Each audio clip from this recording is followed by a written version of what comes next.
This meeting is now being recorded. Good evening and welcome to the Connecticut Department of Transportation's Public Information Meeting for State Project 0172-0512. This project will install Centerline rumble strips on eligible roadways throughout Connecticut that will be repaved in 2022. Tonight, we will be presenting on the need for Centerline rumble strips in Essex on Route 153, Westbrook Road, and Plains Road, as well as highlighting the safety benefits that come with this installation. My name is Balaj Zoke, and I am the project engineer at the Connecticut Department of Transportation for this project. I want to thank everyone for taking the time to join us. We hope our presentation will be informative, and we hope to answer your questions and concerns during tonight's question and answer session. By the end of tonight's meeting, we hope you will have a better understanding of the importance and benefit of installing Centerline rumble strips in Essex. Before we start the presentation and introduce the project team, I would like to go over a few housekeeping items and explain the format for tonight's meeting. Our presentation will last approximately 20 minutes, and once it's completed, we will host a live Q&A session. You will have 3 ways of communicating with us during the live Q&A. You can send us an email at dotproject172-512essex@ct.gov. You can leave a voicemail at 860-944-1111, or you can type your question directly into the live event Q&A in Microsoft Teams. You can ask a question by clicking on the little question mark, which will bring up your live event Q&A field. Then you select the Ask a Question button at the bottom right corner of the screen, and a field will pop up where you can type your question. Then you hit the Enter button or the little arrow to submit your question to the project team. You can also check the box at the bottom of the screen to post your question anonymously. There will be a slight delay, but eventually your question will appear in the featured section with all the other questions asked tonight. We also have a project webpage where a recording of tonight's entire presentation, including the live Q&A, will be stored. The webpage will also contain the same information that I've previously explained on how to provide comments or ask questions. The webpage address is www.portal.ct.gov/DOT Essex 172-512. The comment period will be open through April 6, 2022 via either the email or telephone shown on the screen. The Microsoft Teams chat function will only be available during tonight's live Q&A session. Lastly, we would greatly appreciate it if you could fill out a very brief feedback survey, which can be found at the bottom of the project webpage, which is portal.ct.gov/DOT Essex 172-512. Virtual public information meetings are a necessary development for the department during these times, and the survey will help the department improve these public meetings going forward. There's also a civil rights flyer that's available. The website for that is portal.ct.gov/DOT/business/contract-compliance/civil-rights-and-accessibility. Finally, I would like to reinforce that no person shall, on the basis of race, color, or national origin, be excluded from participation or subject to discrimination in the development of this project. I would now like to introduce those from the department who are participating in this meeting. Natasha Fatu is the State Safety Engineer for the State of Connecticut, the head of the Safety Engineering Unit in the department's Division of Traffic Engineering, and is the project manager for this project. Once again, I'm Balaj Zoke, an engineer in the Safety Engineering Unit, the lead engineer for this project, and primary presenter for tonight's meeting. I will also be answering any questions you may have during the live Q&A session. Devin Howe is also an engineer with the Safety Engineering Unit and presenter for tonight's meeting. She will be reading off any questions that come in during the presentation and the live Q&A so I can answer them for you. Steve Bruno and Rob Smith are also engineers within the Safety Engineering Unit and will be monitoring the Teams chat, project email address, and call and voicemail for any questions or comments during the live Q&A. Tonight, we will go through the project description and purpose of this project, as well as objectives that we hope to achieve.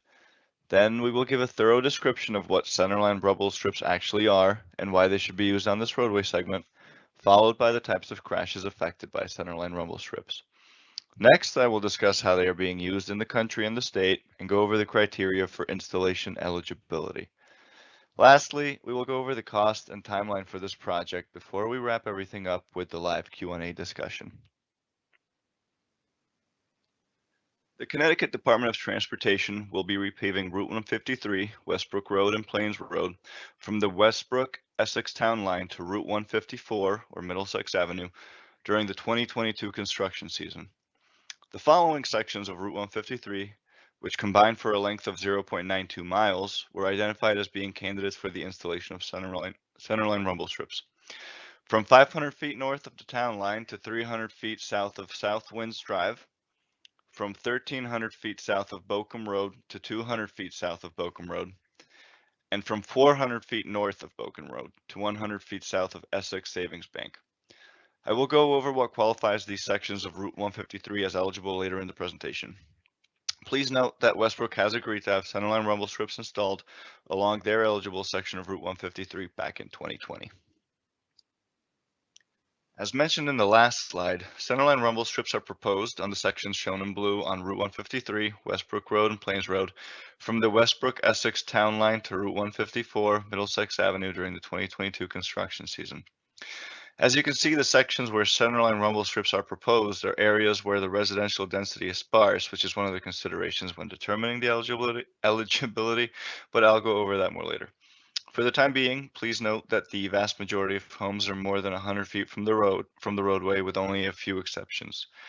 The department is proposing to install these sections as opposed to one long segment in order to minimize the impact to homeowners in the area. So what are centerline rumble strips? They are grooves within the double yellow centerline that produce noise and vibration when the tires of a vehicle come into contact with them. The noise and vibration alerts the driver that they have departed from their lane and gives the driver an opportunity to recover. Centerline rumble strips are different than the grooves along the edges of Connecticut's interstate highways. The grooves for centerline rumble strips on secondary roads are not as deep and therefore produce much less noise. Why centerline rumble strips? Well, the audible and vibratory warning greatly improves the chance that a driver will quickly and safely return to their lane. Centerline rumble strips also have the additional benefit of helping drivers navigate during poor weather conditions such as fog, snow, rain, or when pavement markings in general are obscured. The Federal Highway Administration has identified centerline rumble strips as a proven safety countermeasure to address head-on and sideswipe opposite direction crashes. They are also considered a proven low-cost safety improvement. As I mentioned in the last slide, centerline rumble strips are an example of a proven safety countermeasure, according to the Federal Highway Administration, along with the other countermeasures shown on this slide. Additional information can be found here by Googling proven safety countermeasures and clicking on the first link. The department's safety engineering unit also has an informational website which provides additional information specific to Connecticut. In 2020, there were 36 fatalities and 2,340 injuries from head-on and opposite direction sideswipe crashes on Connecticut's non-freeway roadways. Centerline rumble strips help reduce these types of crashes, which could be attributed to distracted or fatigued driving. Over 25% of people injured in crashes associated with vehicles crossing the centerline were under the age of 25. It is also worth noting that Connecticut is experiencing a 57% decrease in fatal and severe injury crashes since we have started installing centerline rumble strips. Looking at motor vehicle crashes on the segment of Route 153 in Essex from 2019 to 2021, there were 47 reported crashes. 3 of these crashes involved vehicle crossing over the centerline into the opposite lane, with one hitting a fixed object, one causing a rear-end crash, and the other one sideswiping a truck going in the opposite direction. The point of the centerline rumble strips is to reduce the possibility of these types of severe crashes. It is also important to note that near misses are not recorded, so they may be happening, but there is no information about them. Centerline rumble strips are highly effective. They are a low-cost, proactive treatment intended to reduce lane departure crashes and keep these crashes from happening. Based on national data, fatal and injury head-on and sideswipe crashes in rural areas were reduced by an average of 44% after centerline rumble strips were installed. Additionally, per the infograph at the bottom of the slide, centerline rumble strips can reduce head-on crashes by as much as 50%, run-off-the-road crashes by 46%, fatal crashes by 51%, and serious injury crashes by 41%. There are approximately 43 states across the country that currently use centerline rumble strips, including all of the states in the Northeast U.S. Connecticut started installing these centerline rumble strips in 2014 and shoulder line rumble strips on limited access highways back in 1994.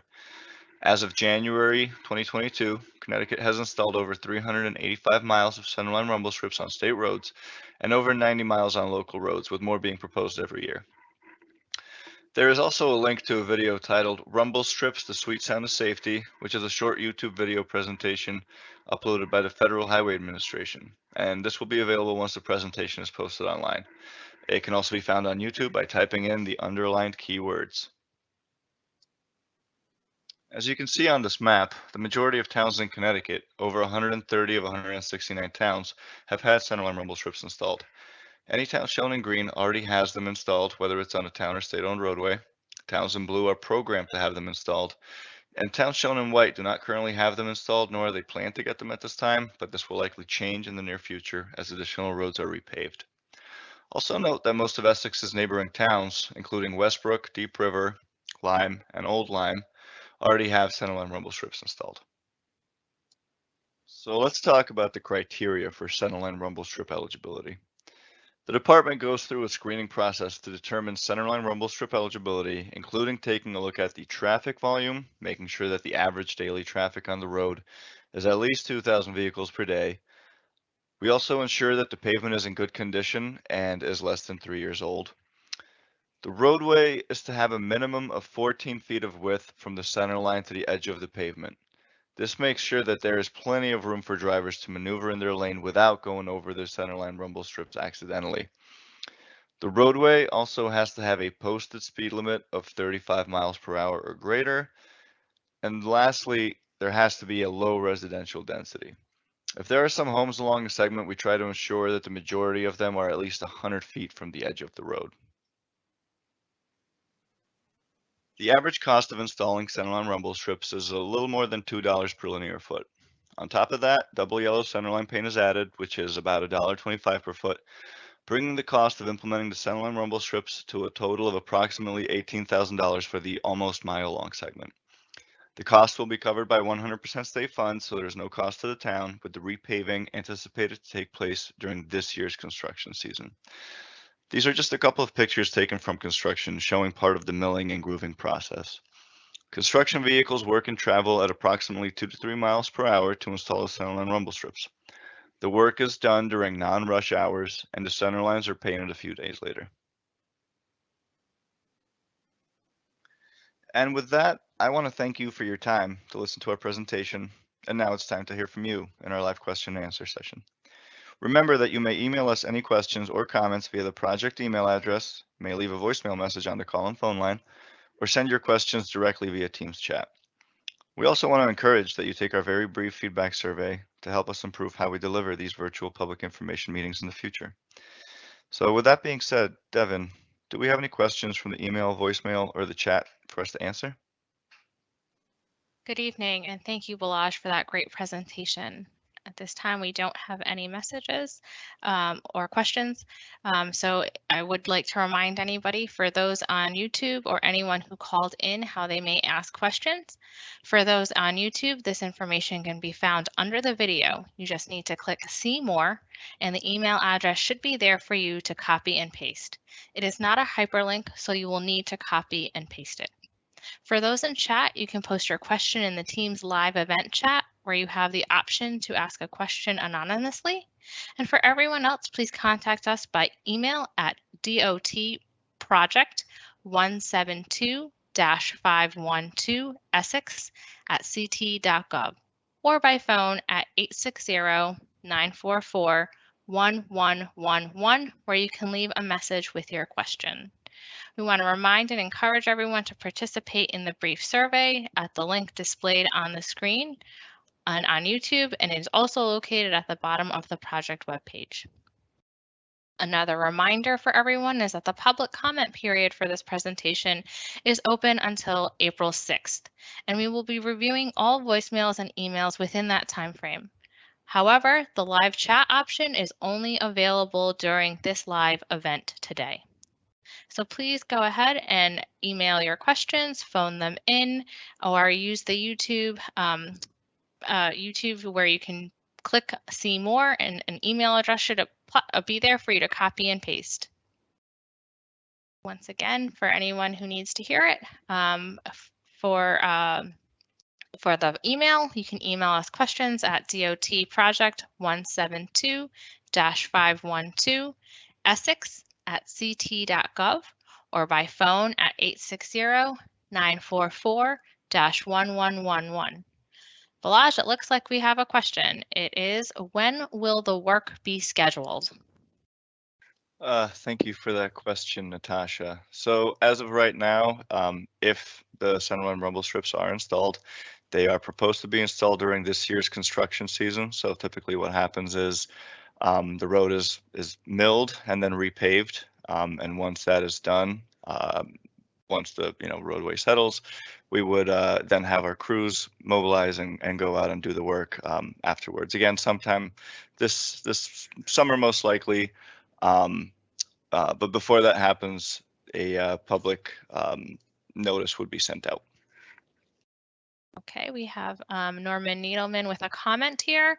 Norman Needleman is up at the Capitol conducting Senate business. The Board of Selectmen unanimously opposed the installation Centerline rumble strips on Route 153.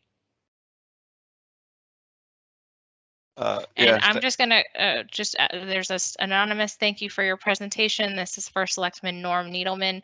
The Selectman, through our traffic authority, has unanimously voted against this proposal. So that is the same comment. Yep. This is Balazs. Thank you, Natasha, and thank you for Selectman Needleman. Him and I have spoken, and we value all of your input, and we will take it into consideration. That's the point of this meeting. It's not just to educate the public, but also to get feedback from the public, the citizens, people who live along this roadway, as well as chief elected officials. We do take all comments into account, and that's why we are having this meeting as the first part of the process to get input from the people local to the area.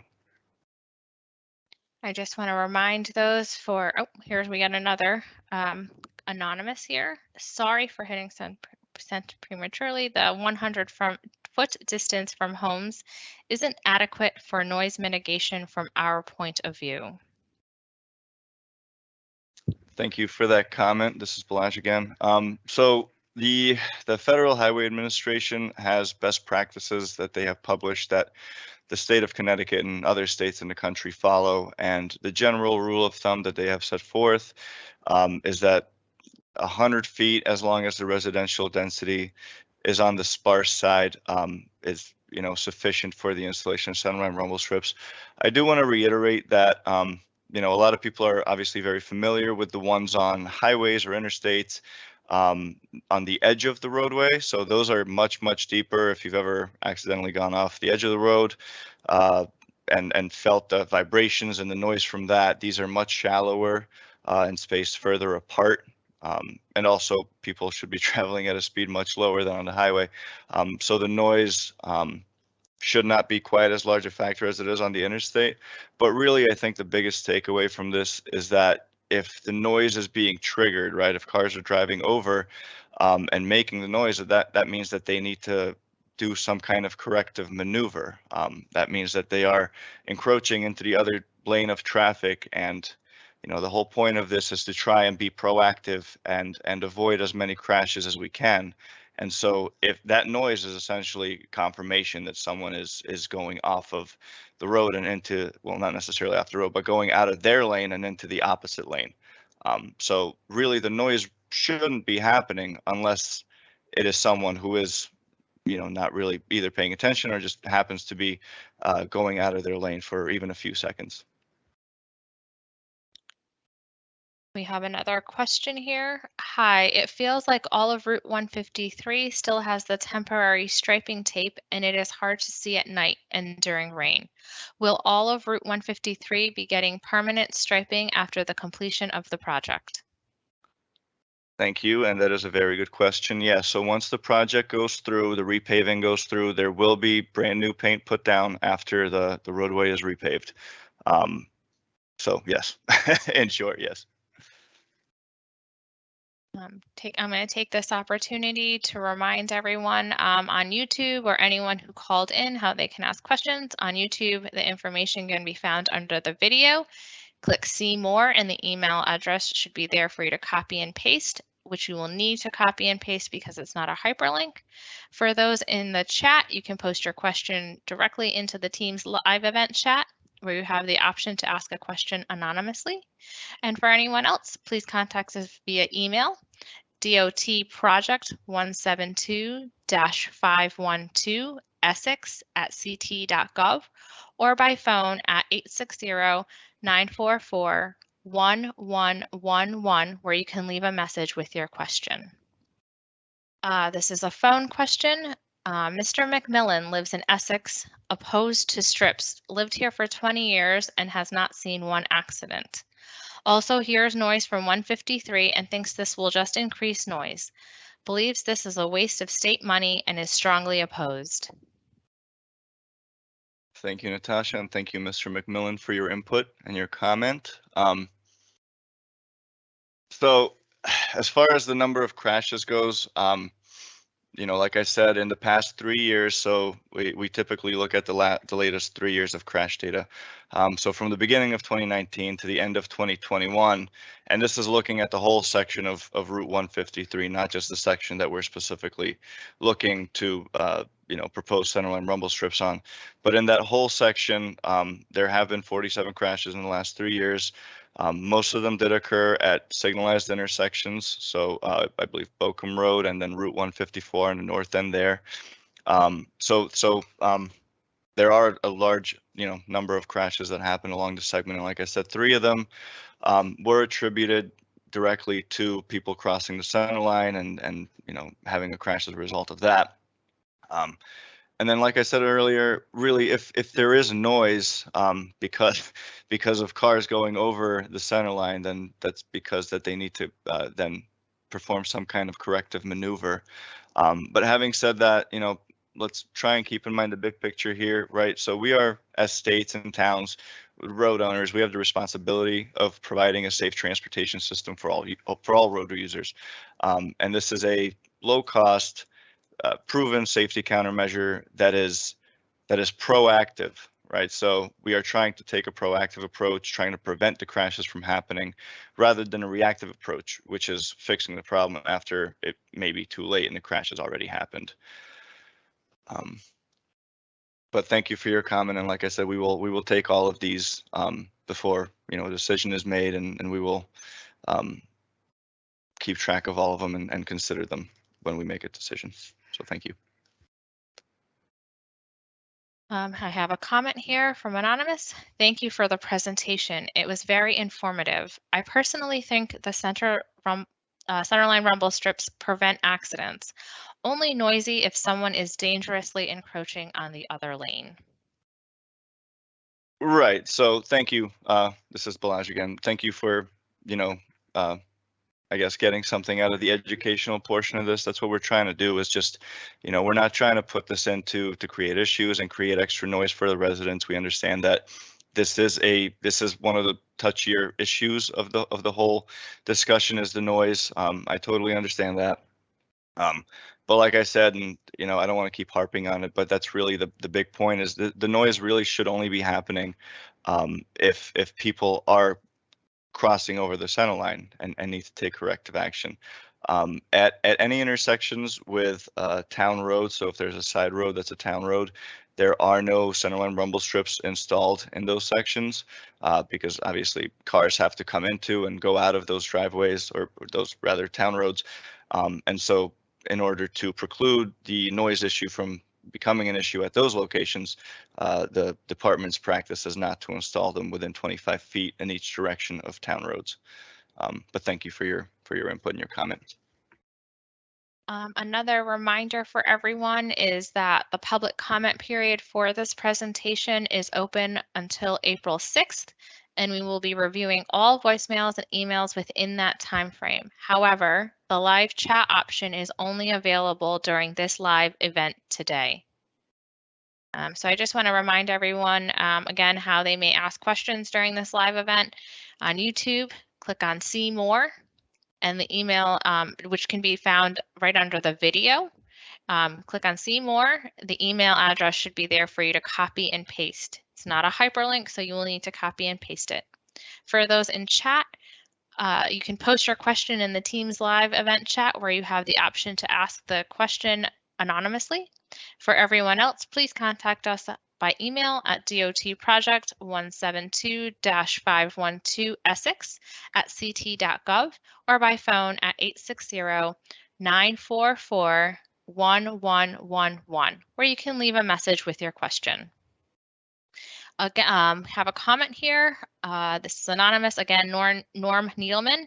As a further comment, many cars currently being produced do have lane detection built into the car. Once these are put into the road, they are generally not able to be removed. Additionally, your initial comments about crashes have not happened in Essex. I'm glad you clarified your earlier comments. Thank you for that comment. I may be misunderstanding a little bit as far as the crashes go. So the crashes that we are talking about in Route 153 on Essex were the 47 crashes that we briefly discussed and touched on during the presentation. So those did take place in Essex. And then I'm sorry, I can't see the question, Natasha. Could you repeat the first part of that, please? Oh, I think that has to do with the vehicles that can stay in their lanes. Is that Yes, correct? as further many cars currently being produced do have lane detection built into the car.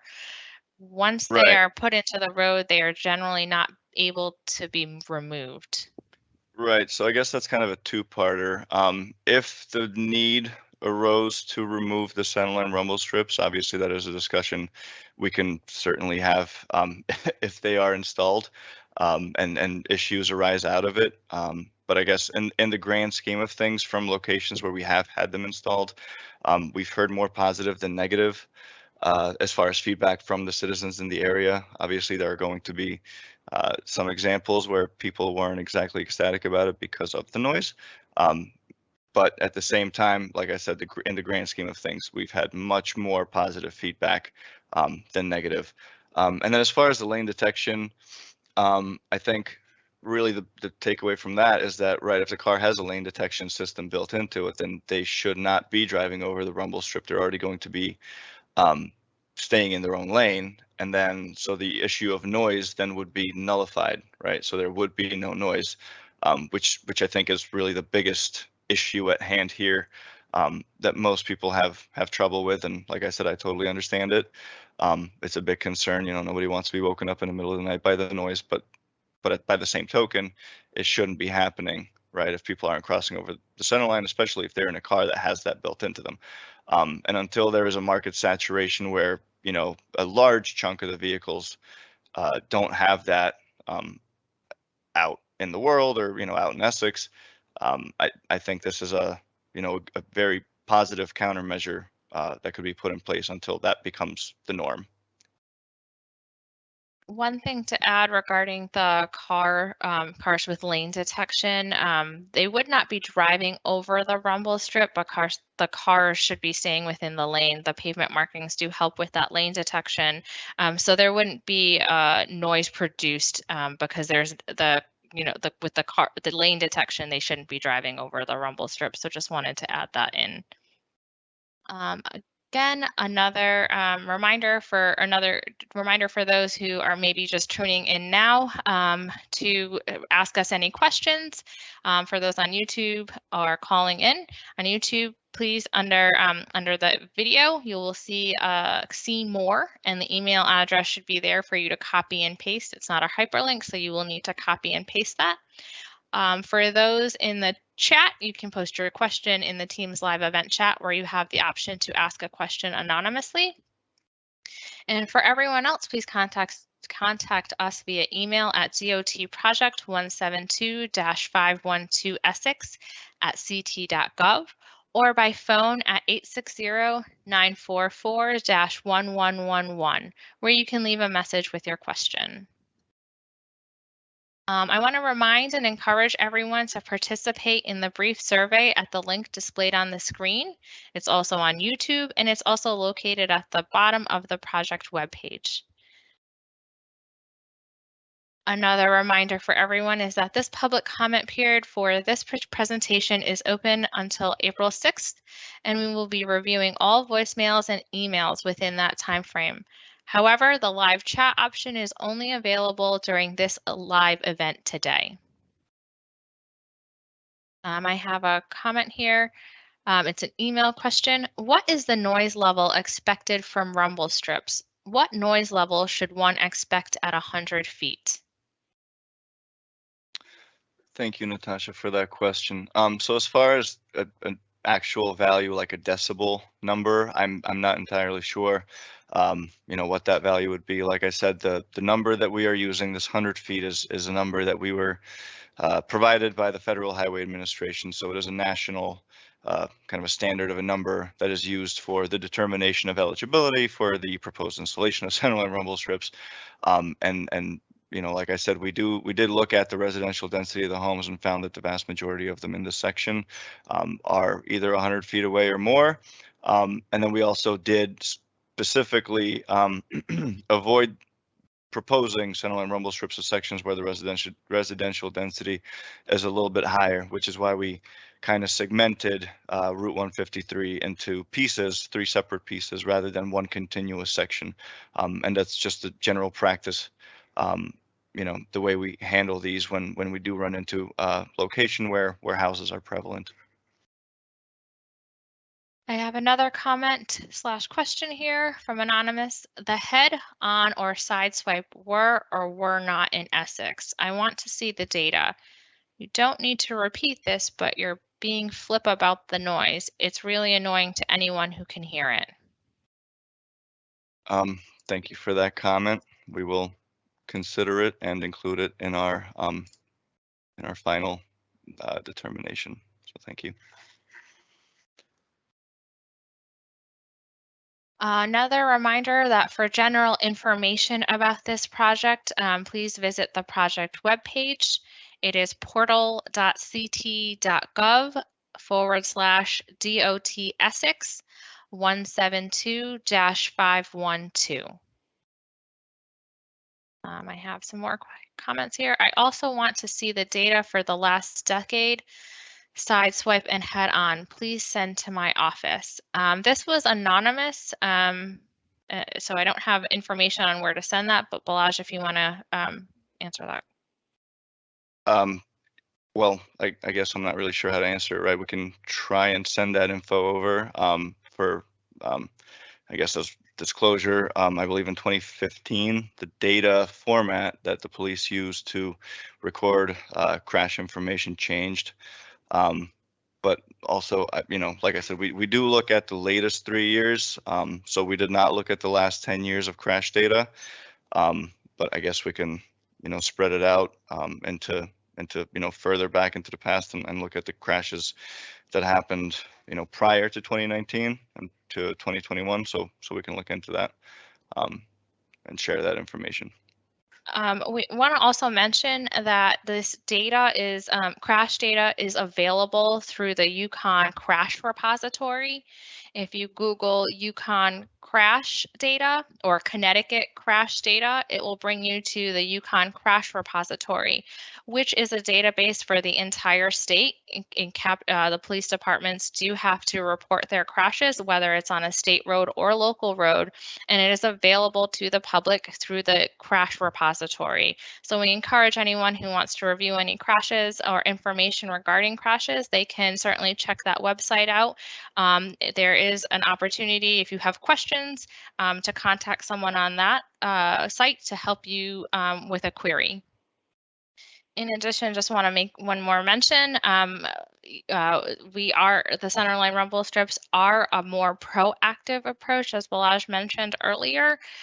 So although there may not be a pattern of crashes on this particular roadway, the intention is to prevent future crashes. I'm going to go to the next comment here. Anonymous, thank you for this presentation. I support Centerline rumble strips.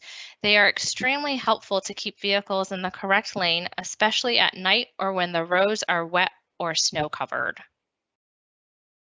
Yeah, thank you for that comment. So like we briefly touched upon during the presentation, that's one of the benefits of having Centerline rumble strips is that, even when the roadway may be covered, you may have snow, whatever kind of inclement weather is out there, the Centerline rumble strips aren't going anywhere. So the vibration can help keep vehicles in their lane, very similar to, like I said, on the highway at the edge of the roadway.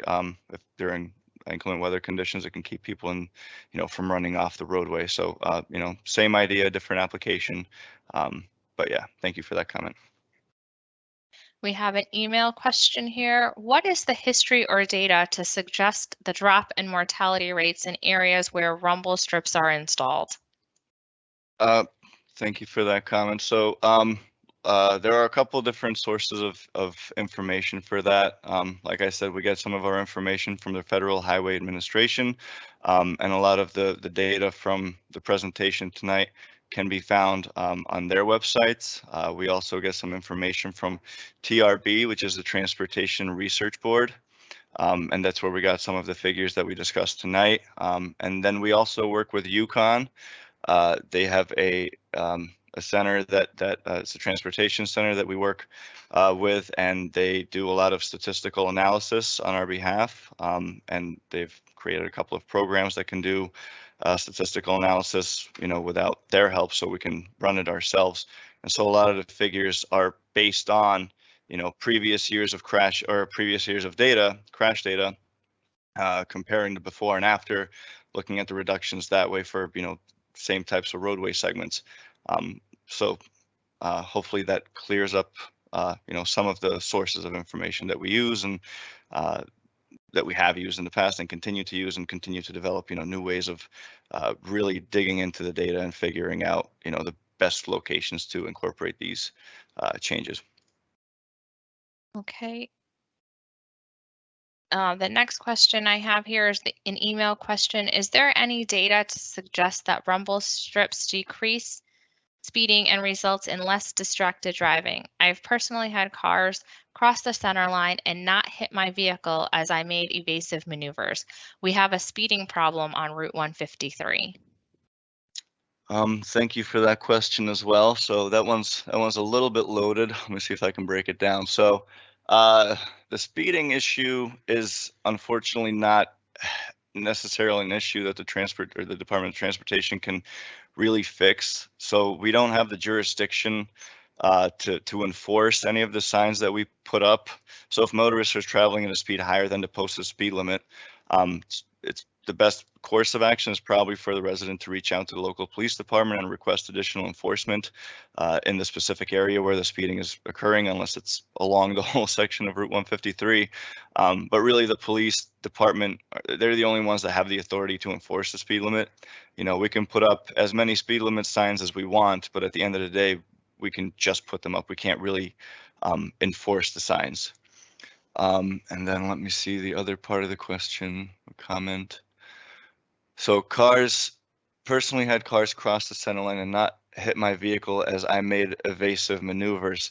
So right, with the center line being installed, if the vehicle that was coming in the opposite lane as you would have possibly had the center line rumble strips there and felt the actual rumbles prior to, them getting near your vehicle, then they could have possibly performed a corrective maneuver and avoided that situation in the first place, right? That's another topic that I briefly touched on, is that a lot of the close calls that we have, or that the drivers have, right, they don't get recorded, because the only time that the police go out is when there is a crash, and that's when they record that information, and that's when it gets put into the database that we use to, get this crash data and crash information.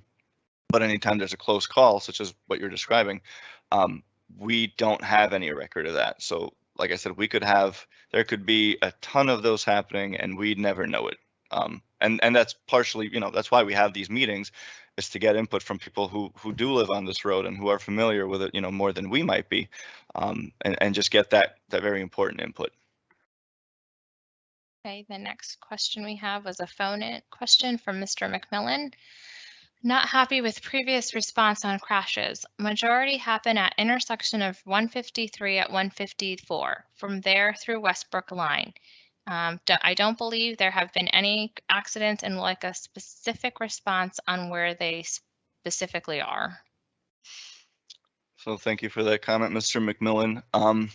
I guess kind of what Natasha touched on earlier, the Connecticut crash data website repository is open to the public, and so I guess one way to check it is to, you know, go through there and look for specifically crashes in Essex on Route 153.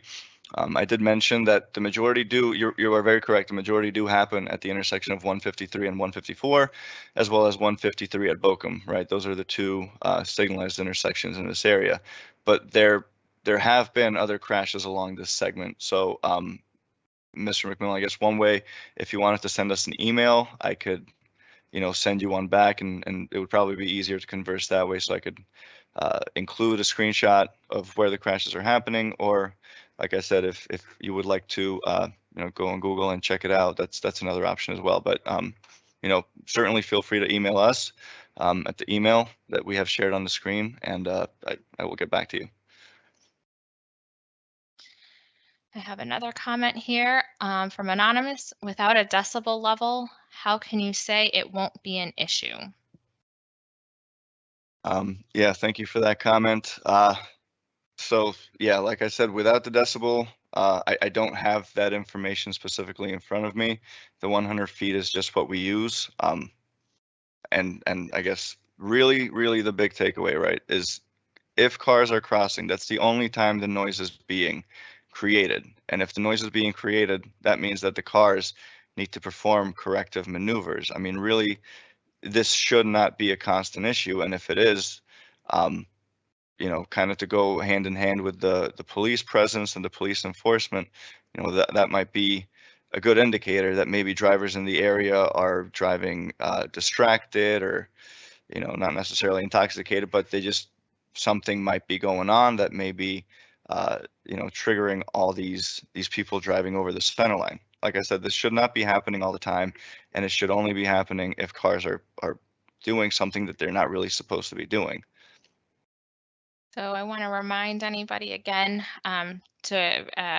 if you have any questions, if you're on YouTube, you can, under the video, click on See More, and the email address should be there for you to copy and paste. For those in the chat, you can post your question in the Teams live event chat. For everyone else, you can contact us by email at dotproject172-512 essex@ct.gov, or by phone at 860-944-1111, where you can leave a message with your question. We want to remind and encourage everyone to participate in the brief survey at the link displayed on the screen. It's also on YouTube and is located at the bottom of our project webpage. And another reminder is that the public comment period for this presentation is open until April 6th, and we will be reviewing all voicemails and emails within that time frame. However, the live chat option is only available during this live event today. Another reminder, for general information about this project, please visit the project webpage. It is portal.ct.gov/DOT Essex 172-512. I do see a comment, but I don't know that it's complete. It says, Norm Needleman again, I have asked DOT several times. It doesn't look like a complete comment. Norm, if you're on the line, if you could just add a little bit more. Okay, here we go. The full comment is, I have asked DOT several times, and DOT has done at least 2 studies for me at the 153 Route 154 intersection, and I have consistently been told it didn't warrant a fix. Thank you for that comment, First Selectman. So, not unfortunately, I guess as part of this presentation, we were primarily focusing on just the, Route 153 Centerline rumble strip proposal.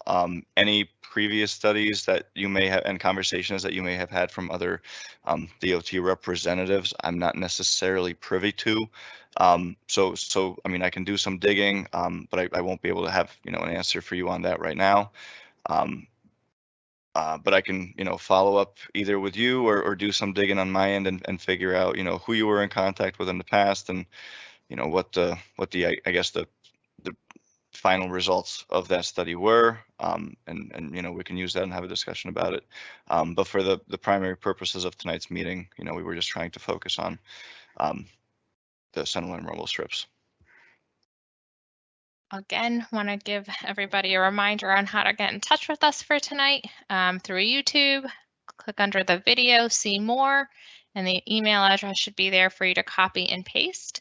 For those in chat, you can post your question in the Teams live event chat, where you have the option to ask a question anonymously. For everyone else, please contact us by email at dotproject172-512essex@ct.gov or by phone at 860-944-1111, where you can leave a message with your question. I want to remind and encourage everyone to participate in the brief survey at the link displayed on the screen on YouTube, and it's also located at the bottom of our project webpage. And for that project webpage, it is portal.ct.gov/DOT Essex 172-512. Another reminder for everyone is that the public comment period for this presentation is open through April 6th, and we will be reviewing all voicemails and emails within that time frame. However, the live chat option is only available during this live event today. I do see another comment here from Bill Beccaro. I am a third-generation Essex resident. The town leadership had sent an email to DOT some time ago objecting to this unnecessary expenditure, which will also disturb a residential neighborhood. Thank you for that comment. So I'm sorry, I can't see the name. Did you say it's Bill Beccaro? Bill Beccario. Okay. Thank you for that comment, sir. So like I said, and kind of touched on a little bit earlier, right, the primary intent of this meeting is to get input. So the first selectman and the board of selectmen, we did receive that. I believe it came in November of last year.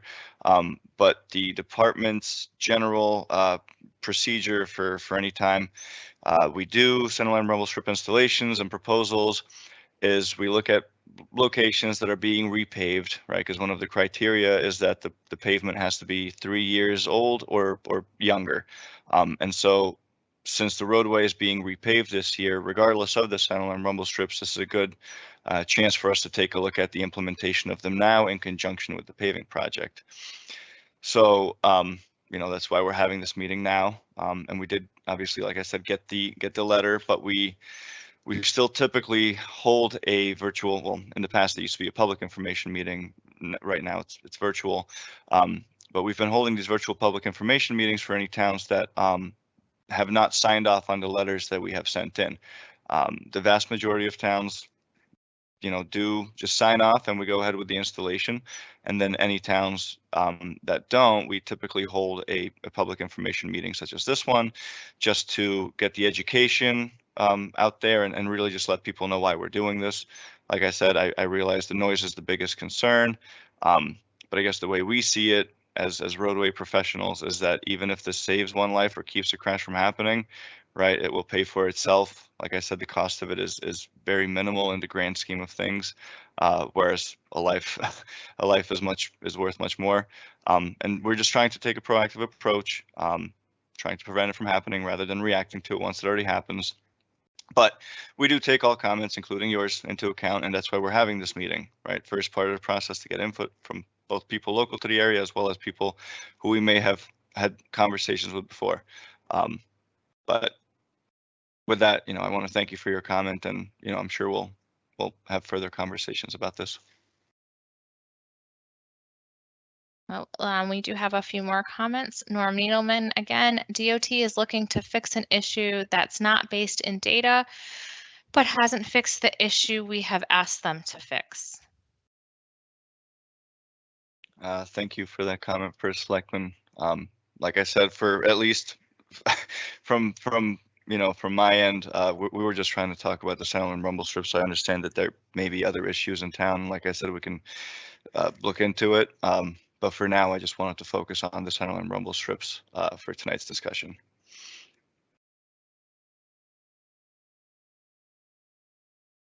There is another comment here from Bill. Furthermore, my mother was an EMT and volunteer with the Ambulance Association with over 1,000 runs. She did not ever note that there was an excessive number of accidents in that area. Thank you for that comment, Bill. Like I said, I don't live in Essex. For what it's worth, and I've spoken with the First Selectman about this, I do drive down to Westbrook pretty much every weekend during the summer, and that includes me going down Route 153. So I'm very familiar with that section of roadway. But I don't live there, and I understand that people have reservations about the noise. I know that there's a restaurant that opened up there relatively recently, and that there's live music. But really, like I said, we're just trying to gather input from everybody who made it to this this public information meeting, and we wanted to spread the education of why we're doing it, and trying to be proactive about everything, and fixing a problem before it happens rather than after it happens. And then I guess just to reiterate, as far as the crashes go, that is public information that is available, and it's based on all of the police reports. So that's the data that we're using. So thank you. I do want to note in the chat, we have a link to the survey for anyone who is on the live event. You can click right in the chat. Please select the 4th item on the drop-down list if you click on the survey. And another comment from Bill, or question. Finally, I have a relative who works for CopLogic, a software company owned by LexisNexis, which gathers accident data for insurance company. He tells me that their database shows little accident activity in that area. Why is the justification? What is the justification for this action? I'm sorry, Natasha, can you please repeat that question? Sure. From Bill, I have a relative who works for CopLogic, a software company owned by LexisNexis, which gathers accident data for insurance companies. He tells me that their database shows little accident activity in that area. What is the justification for this action? Well, thank you for that question. I guess I'm not really sure what the justification for the action would be. Like I said, we get all of our information. It's a public domain, public database. The info is provided by all of the police forces within the state. Then that data is checked for accuracy and just general data, QC by I believe UConn, and then UConn publishes that information and makes it public. And that's one of the sources of information that we use to get the number of crashes, that we are discussing today. And then I'm sorry, was there a second part to that? No, I think it was justification for this action, in which we want to just reiterate again that this installation of Centerline rumble strips is a proactive approach that we are implementing throughout the state on all state state roads, as well as offering the opportunity for municipalities on local roads. So again, it's not necessarily needing the crashes to be apparent, but we're trying to prevent the crashes from happening. I want to remind and encourage everyone to participate in the survey link displayed on the screen. It's also on YouTube and located at the bottom of our project webpage. It is now also available through our live chat. If you click on the link through our live chat, please select the 4th item on the drop-down list. And another reminder for general information about this project, please visit the webpage, our project webpage. It is portal, portal.ct.gov/DOT Essex 172-512. All right, I would like to thank you all for joining us this evening. I want to remind everyone that the comment period is opened until April 6th. Questions can be sent to us at the project email at dotproject172-512 essex@ct.gov or by phone at 860-944-1111. Please visit our project website at portal.ct.gov/DOT Essex 172-512, where you can find a copy of the presentation, copies of the plans, and a link to a brief survey, which I encourage everyone to fill out. Thank you once again for your time and enjoy the rest of your night. Thank you, everybody. Have a good night.